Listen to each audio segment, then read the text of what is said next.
Well, News 4 is your local election headquarters, and we're taking a closer look at New York State's new congressional districts. A court in Steuben County released the new maps, and there are some changes in western New York. City of Buffalo now combined with the rest of the northeastern part of Erie County and all of western Niagara County. That is the 26th district. The 23rd district now extends from Clarence down into the southern tier and across to Elmira. The 24th district will go from Lockport all the way to Watertown. The court also released new state Senate maps. 3 Senate districts are located entirely in Erie County. Another district includes all of Niagara and Orleans counties and some of Monroe. A 5th includes all of Chautauqua, Cattaraugus, Wyoming, Genesee, and some of Allegheny. To talk more about this, we are joined by New York State GOP Committee Chairman Nick Langworthy. Thank you so much for being here. Oh, thank you so much for having me come in. So Dave just broke it all down for us, and this really has been quite a process, to say the least. I'm curious what your response is to this. Well, I do think justice was served here ultimately, and it took us driving, this matter into the courts. This was, when you look back to 2014, the people asked for the politicians to get out of the map making and for an independent commission to do this. That process got absolutely, taken to the woodshed by Albany Democrats. They cut the independents out of that independent redistricting commission. They tried to destroy it so that they could gerrymander these maps. We took the matter to court. We won 4 times. And ultimately, justice is served. This is the end result. And we have fair election districts for the Congress, for the state Senate, now for the next decade. We're very pleased. With Republicans being so far outnumbered by Democrats in New York State, do you think that this does level the playing field? And if so, will you have a new approach as we get into primary season? I mean, there are certainly very Democratic seats. Yep. As you look at some of the districts in New York City, they're undoubtedly very Democratic. There are competitive seats in the New York City suburbs, on Long Island, in upstate. And that is what is really important. That these are not districts that, like the original district that was put Congressman Jacobs 245, right. Linear miles. I mean, this is not how we should choose our representatives.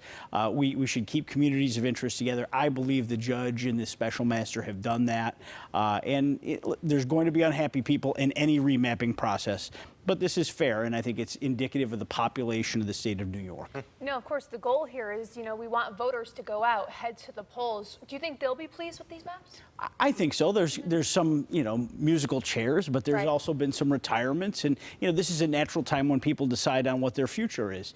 But, what is the most important here is that one party did not, dominate this process in an unfair and crooked manner. I mean, and they tried, Governor Hochul and the legislative Democrats tried to gerrymander these districts. They were caught red-handed and they were stopped. And that's the most important thing that we want to make sure that people understand. Do you think that this changes potentially the tide in November? I mean, do you really think that these maps being more fair, as you described, will really even the playing field for Republicans in a state like New York? Well, I think it's certainly going to help turn the tide in Washington, D.C. I think that we're well on our way to the Republicans taking a majority in the House of Representatives. Democrats started it off this year, and Kathy Hochul herself said she wanted to see Republicans lose seats in New York so that Joe Biden could get his agenda achieved. Their plan would have taken Republicans down to 4 seats. I believe Republicans can get 10-plus seats now in the state, and we will actually grow our delegation. Big implications.